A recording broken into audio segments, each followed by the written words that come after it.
नमस्कार दोस्तों, आइए सुनते हैं मुंशी प्रेमचंद द्वारा लिखा हुआ एक ऐतिहासिक उपन्यास रूठी रानी अध्याय 2 शादी। दिन ढल गया, बाजार में छिड़काव हो गया।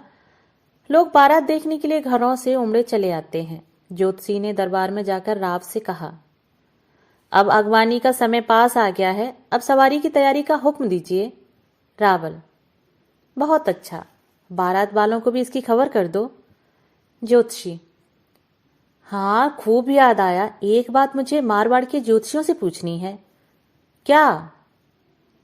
ज्योतिषी, जन्मपत्री से तो नहीं, पर बोलते नाम से राव जी को आज चौथा चंद्रमा और 8वां सूरज है। रावल, तो इससे क्या, मुहूर्त तो आपने जन्मपत्री से ही निकाला है। ज्योतिषी, महाराज पुकारने के नाम से भी ग्रह देखे जाते हैं। चौथा चंद्रमा और 8वां सूरज अशुगुन होता है, कोई ग्रह 12वां नहीं है। रावल मन में, क्या अच्छा होता जो कोई 12वां ग्रह भी होता, ताकि तीनों अशुगुन एक जगह हो जाते। प्रकट में, मारवाड़ बड़ा राज्य है, वहां ज्योतिषियों की कमी नहीं है, उन्होंने जरूर सब बातों पर विचार कर लिया होगा। आप कुछ न कहिएगा, नहीं तो उन्हें खामखा शक हो जाएगा। ज्योतिषी, उन्हें सचेत कर देना मेरा धर्म है, मैं आपके खानदान का हित चाहने वाला हूं। मैं अभी जाकर उनसे कहता हूं कि विपत्ति को काटने की कोई युक्ति कीजिए। रावल, क्या युक्ति हो सकती है? ज्योतिषी, यही दान पुण्य, यह सब तो मैं अपनी तरफ से करा दूंगा, उनसे कहने की क्या जरूरत है। ज्योतिषी, नहीं, यह दान उन्हीं की तरफ से होना चाहिए। क्या मेरी तरफ से होने में कुछ बुराई है? ज्योतिषी, अपनी तरफ से तो तब दान कराया जाता है जब बाई के ग्रह खराब होते हैं। रावल, बाई जी का ग्रह कैसा है? बहुत अच्छा, बहुत शुभ। फिर औरतों के ग्रहों का अच्छा या बुरा होना अधिकतर उसके पति के ग्रहों पर आधारित होता है, इसलिए बाई जी का भी वही ग्रह समझना चाहिए जो राव जी का है। रावल, अच्छा तो बारात में हो आइए, देर न कीजिएगा, यहां भी काम है। ज्योतिषी चुटकी बजाकर, गया और आया। रावल से हुक्म पाकर ज्योतिषी खुश खुश वहां से चले। राव मालदेव जी की जो खबर हुई कि ज्योतिषी राघो जी आते हैं, राव जी ने कहा, उनका बड़े सम्मान से स्वागत करो, वे बड़े नामी ज्योतिषी हैं। वे क्या, उनके बेटे चंडो भी ज्योतिषी विद्या के बड़े पंडित हैं। चौबदार और ड्योढ़ीदार दौड़े और ज्योतिषी जी को हाथों हाथ ले आए। ज्योतिषी जी आशीर्वाद देकर बैठ गए। राव जी ने कुशल मंगल पूछकर कहा, आपने कैसे आने का कष्ट किया? ज्योतिषी इधर उधर देखकर, कुछ शायद विचारनी है। यह सुनते ही लोग हट गए। ज्योतिषी जी राव साहब से दो दो बातें करके चल दिए।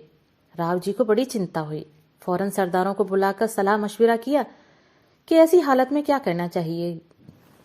इतने में नक्कारों की आवाज आई, चौतरफा शोर मचने लगा कि रावल जी की सवारी आई। तब राव जी भी सिर पर मोर और माथे पर सेहरा बांधकर अपने डेरे से बाहर निकले और घोड़े की पूजा करके उस पर सवार हुए। बारात चढ़ी। कुछ दूर जाकर सब जुलूस थम गया। फर्श, फरूश, तकिया, मसनद लगा दिए गए। रावल और राव दोनों अपने अपने घोड़ों से उतरे और गले मिले। फिर निशान का हाथी आगे की तरफ बढ़ा और उसके साथ दोनों महाराजे किले की तरफ चले। दरवाजे पर पहुंचकर रावल जी तो अंदर तशरीफ ले गए और राव जी तोरण बांधने की रस्म अदा करके पीछे पहुंचे। रनिवास में फिर दोनों मिलकर एक साथ मसनद पर बैठे। राजमहल में शादी की तैयारियां हो गईं। नाजिर राव जी को बुलाने आया। राव जी के साथ रावल जी भी उठे, मगर राव के सरदारों ने उन्हें रोका कि आप हमें अकेला छोड़कर कहां जा रहे हैं। रावल ने झांसा देकर कहा कि यहां से चला जाऊं, मगर कौन जाने देता है। राव के सरदारों ने उनका हाथ पकड़कर बीच में बिठा लिया। अब तो लेने के देने पड़ गए। जाते थे राव को मारने, अब अपनी ही जान के लाले पड़ गए। उनके सरदार भी सब सिट्टी पिट्टी भूल गए। इधर राव जी बेखटके धीरे से रनिवास में दाखिल हो गए। जनानी ड्योढ़ी में पहुंचते ही उन्मादे की मां ने राव जी की आरती उतारी, उनके माथे पर दही का टीका लगाया और जी में कहा कि ऐसे ही मेरा कलेजा ठंडा रहे। इसके बाद नाक खींचकर जैसे बरकी रवाना होने से पहले उसे दूध पिलाती है, वैसे ही सास उसके माथे पर दही लगाती है, यानी उसे अपनी लड़की का पति मान लेती है। कहावत है, दही की बात सही। अपना दुपट्टा उनके गले में बांधकर उन्हें चमरी में ले जाती है। ब्राह्मण बड़े मधुर स्वर में वेद मंत्र पढ़ने लगे। आग में आहुति पड़ी, हवन होने लगा। राव जी का हाथ उमादे के हाथ से मिलाया गया। उमादे आगे हुई और राव जी पीछे पीछे चले। 3 बार हवन कुंड की परिक्रमा की। नब औरतें यह गीत गाने लगीं। पहले फेरे बाई काकारी भतीजी, दूजे फेरे बाई मामारी भतीजी, तीजे फेरे बाई बुआरी भतीजी। गीत का मतलब यह है कि बाप लड़की उस वक्त दे चुकता है जब दामाद से गले मिलता है। माँ उस वक्त जब वह दामाद के माथे पर दही का टीका लगाती है। उसके बाद वेद और शास्त्र के अनुसार लड़की का विवाह होता है।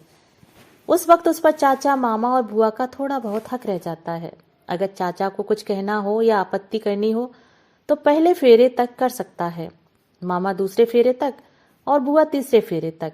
चौथे फेरे में लड़की पराई हो जाती है।